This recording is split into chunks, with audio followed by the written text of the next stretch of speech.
పెళ్ళంటే నూరేళ్ల పంట అనేది ఎప్పుడు వచ్చి ఉంటుందండి. ఇది అంటే పెళ్ళిళ్ళు స్వర్గాలు జరుగుతాయి, ఇలాంటి మంచి మంచి మాటలు అని ఏదైతే ఉన్నాయో అవన్నీ obviously hundreds of years, maybe thousands also, I don't know. Marriage institution అనేది స్టార్ట్ అయినప్పుడు ఆబ్వియస్లీ అప్పుడు ఒక స్లేవరీ ఆస్పెక్ట్ కానీ, భార్య అంటే భర్తకు అణుగుమణిగి ఉండాలి, ఏం చేసినా సరే ఊరుకోవాలి, ఇలాంటి కల్చర్ నుంచి వచ్చింది ఒరిజినల్గా స్టార్ట్ చేసి. అండ్ నౌ ఇవాళ మనం ఇక్కడ ఉన్నాం.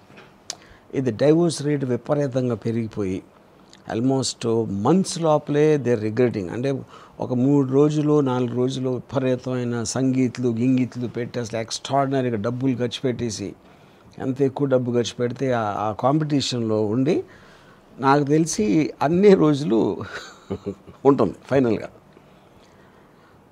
So both as an advocate and as you must be having hundreds of people's experiences on life stories. అంటే నాకు తెలిసి సగం సైకాలజిస్ట్ కూడా అయిపోయి ఉంటారు ఈ పాటికి, అంతమంది రియలిస్టిక్ స్టోరీస్ ఇని. సో పెళ్ళంటే నూరేళ్ల పంట అనేది ఒరిజినల్ అక్కడ స్టార్ట్ అయితే ఇప్పుడు ఏంటి పెళ్లి వ్యవస్థ, ఇప్పుడు ఏంటి మీ ఉద్దేశంలో? ఇప్పుడు మనం ఎన్నో వేదికల మీద చెప్పినట్టు ఇండియాలో పెళ్ళి అనేది ఫెయిల్ అయిపోయింది ఆల్రెడీ. ఎందుకంటే పెళ్ళి అంటే నూరేళ్ల పంట అనేది ఒకప్పుడు నానుడి, పెళ్ళి అంటే నూరేళ్ల మంట అనేది ఇప్పుడు నానుడి అన్నట్టు. ఎప్పటికీ మంట అనేది ఇప్పుడు అది ఇప్పుడున్న నానుడి అది. సో ఇప్పుడు నా క్వశ్చన్ ఏంటంటే, ఇప్పుడు చాలాసార్లు అంటే పెళ్ళి అయిన వాళ్ళు చెప్తారు పెళ్ళి చేసుకోవద్దు అని.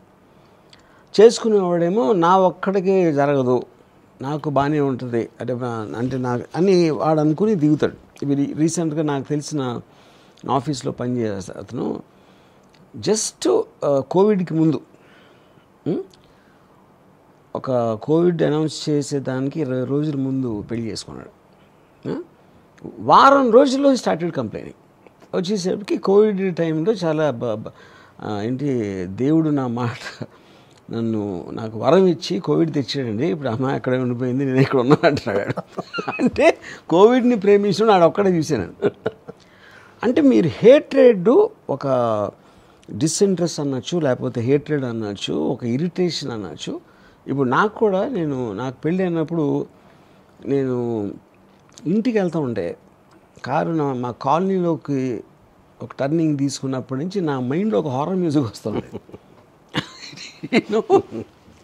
అంటే నాకు అర్థమైందంటే 2 people living under the same roof, ఎవరైనా వచ్చేది ఒక పర్టిక్యులర్ స్టేజ్లో ఫెమిలియారీ బ్రీడ్స్ కాంటెంప్ట్ అనే దాంట్లో వస్తుంది. సో నా క్వశ్చన్ యాజ్ అన్ అడ్వకేట్, అంటే ఇప్పుడున్న వాట్ ఎవర్ మీన్స్, అంటే పొరపాటు అయిపోయింది చేసుకుని విడిపోవాలి అనే దానికి ఉన్న కాంప్లికేషన్స్ ఉంటాయి. ఆబ్వియస్లీ ఆ కాంప్లికేషన్స్ ఎవరు అడ్వాంటేజ్ తీసుకుంటారు, ఎవరు తీసుకోరు, obviously you will know those cases, you know.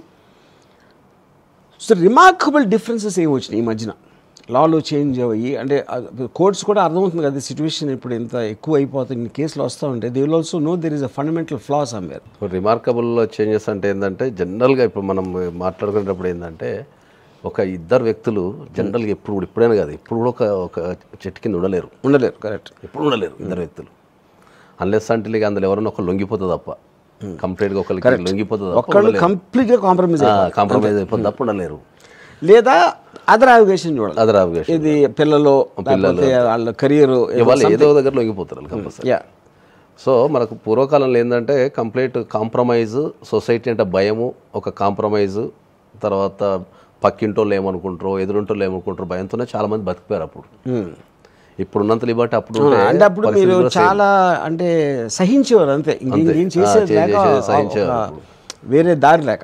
ఒకటి సింపుల్ లాజిక్ చెప్పాలంటే ఏంటంటే జనరల్గా మనం ఎప్పుడైనా కూడా మనిషి సంఘజీవి అంటాం మనం. ఇప్పుడు మనిషి సంఘజీవి నుంచి సింగిల్ జీవికి వచ్చేసిండు అన్నట్టు. అంటే ఇక ప్రపంచంతో సంబంధం లేదు, ఇంకా ఎవరు ఏమైనా అనుకోని మాకు సంబంధం లేదు, నా కంఫర్ట్ నేను నా సౌకర్యమే పరిస్థితికి వచ్చేసారు. సో అట్లాంటి పరిస్థితికి వచ్చినప్పుడు ఏంటంటే ఒక దగ్గర ఇద్దరు ఉండలేకపోతున్నారు. దాని నుంచే మనకి డైవర్స్ రేషియో చాలా పెరిగిపోయింది.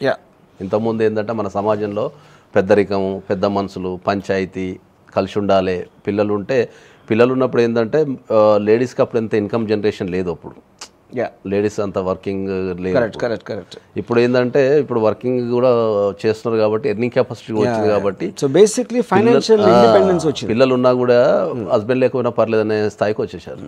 మేము సాదుకోగలుగుతాను నాకుంది అని చెప్పి దానికి వచ్చేసారు. ఎప్పుడైతే ఫైనాన్షియల్ ఇండిపెండెన్స్ వచ్చిందో అప్పుడు ఇండివిజువాలిటీ కూడా వచ్చేస్తుంది కదా. అప్పుడు మీరు ఇంకొకళ్ళ కోసం మీ లైఫ్ మీరు త్యాగం చేసుకోరు. డెఫినెట్లీ అది